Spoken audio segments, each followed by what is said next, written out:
Shalom, selamat pagi Bapak Ibu Saudara-saudari yang dikasihi oleh Tuhan.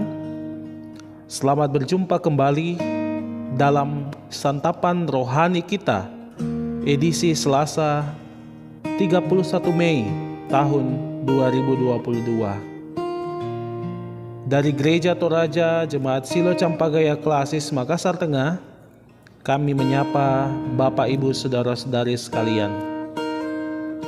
Kita akan bersama-sama membaca dan merenungkan firman Tuhan di pagi hari ini. Mari kita bersama-sama menyiapkan hati dan seluruh kehidupan kita untuk mendengarkan firman Tuhan. Karena itu Bapak Ibu Saudara-saudara sekalian, mari kita satu di dalam doa, kita berdoa. Terima kasih ya Tuhan, sungguh kasih setiamu tak pernah berubah. Dari semalam kami boleh beristirahat, Tuhan menjaga dan memelihara kami. Dan di pagi ini ya Tuhan, kami mengucap syukur bahwa kami boleh hidup, boleh menikmati hari yang baru dalam keadaan sehat dan kuat. Itu semua karena kemurahan-Mu. Kami akan mengawali pagi ini Tuhan dengan membaca dan merenungkan firman-Mu. Kiranya kuasa Roh Kudus menolong kami untuk memahami dan mengerti firman Tuhan. Berfirmanlah ya Tuhan, kami siap untuk mendengar. Di dalam nama Tuhan Yesus kami berdoa. Amin. Bapak Ibu Saudara-saudara sekalian, pembacaan kita pagi hari ini terambil dari kitab 2 Tawarik pasal yang kelima, ayat 2 sampai ayat yang ke-14. Kitab 2 Tawarik pasal 5 ayat 2 sampai ayat yang ke-14. Demikian firman Tuhan. Tabut perjanjian dipindahkan dan kemuliaan Tuhan memenuhi bait suci. Pada waktu itu Salomo menyuruh para tua-tua Israel dan semua kepala suku, para pemimpin puak orang Israel berkumpul di Yerusalem untuk mengangkut tabut perjanjian Tuhan dari kota Daud, yaitu Sion. Maka pada hari raya di bulan ke-7 berkumpullah di hadapan raja semua orang Israel. Setelah semua tua-tua orang Israel datang, maka orang-orang Lewi mengangkat tabut itu. Mereka mengangkut tabut itu dan kemah pertemuan dan segala barang kudus yang ada di dalam kemah itu. Semuanya itu diangkut oleh imam-imam dan orang-orang Lewi. Tetapi Raja Salomo dan segenap umat Israel yang sudah berkumpul di hadapannya berdiri di depan tabut itu dan mempersembahkan kambing domba dan lembu sapi yang tidak terhitung dan tidak terbilang banyaknya. Kemudian imam-imam membawa tabut perjanjian Tuhan itu ke tempatnya di ruang belakang rumah itu, di tempat Maha Kudus, tepat di bawah sayap kerub-kerub. Jadi kerub-kerub itu mengembangkan kedua sayapnya di atas tempat tabut itu, sehingga kerub-kerub itu menudungi tabut serta kayu-kayu pengusungnya dari atas. Kayu-kayu pengusung itu demikian panjangnya sehingga ujungnya kelihatan dari tempat kudus yang di depan ruang belakang itu, tetapi tidak kelihatan dari luar, dan disitulah tempatnya sampai hari ini. Dalam tabut itu tidak ada apa-apa selain dari kedua loh yang ditaruh Musa ke dalamnya di Gunung Horeb ketika Tuhan mengikat perjanjian dengan orang Israel pada waktu perjalanan mereka keluar dari Mesir. Lalu para imam keluar dari tempat kudus.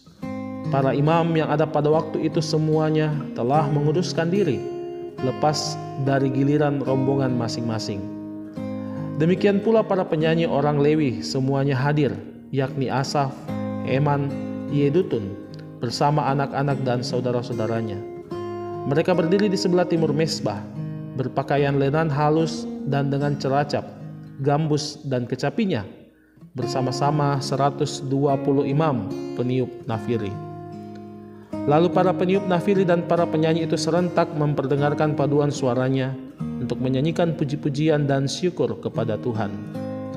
Mereka menyaringkan suara dengan nafiri, ceracap, dan alat-alat musik sambil memuji Tuhan dengan ucapan, sebab Ia baik, bahwasanya untuk selama-lamanya kasih setianya.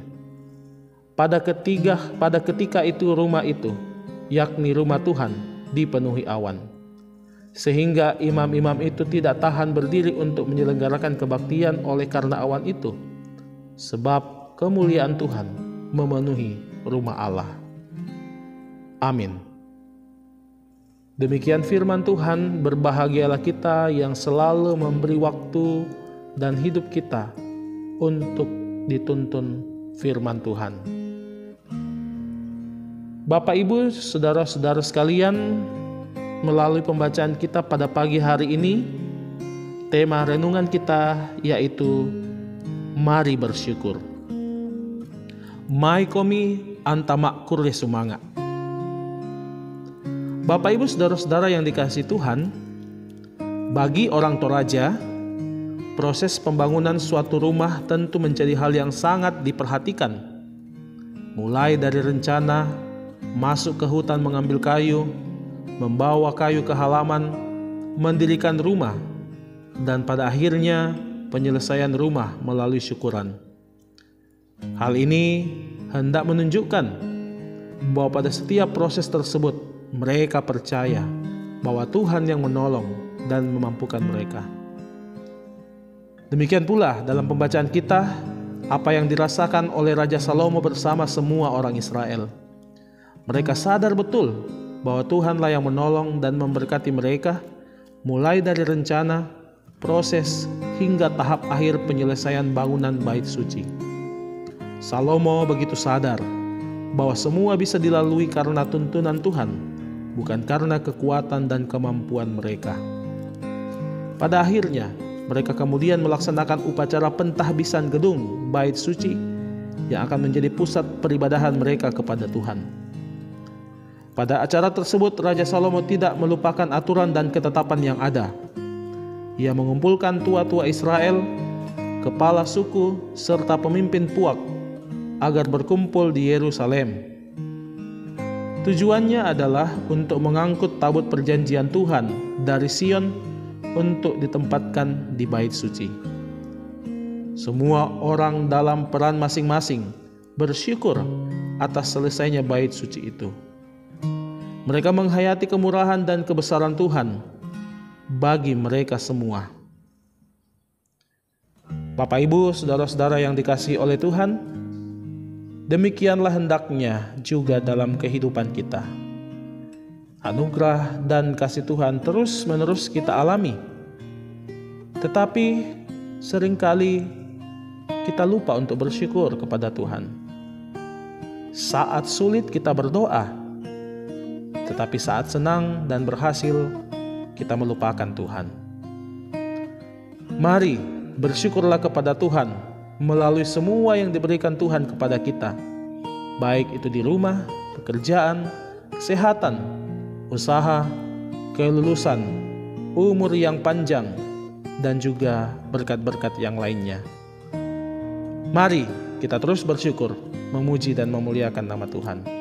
Haleluya. Amin. Mari kita tenangkan hati dan seluruh pikiran kita, jiwa kita. Kita menghadap Tuhan dalam doa syafaat. Mari kita berdoa.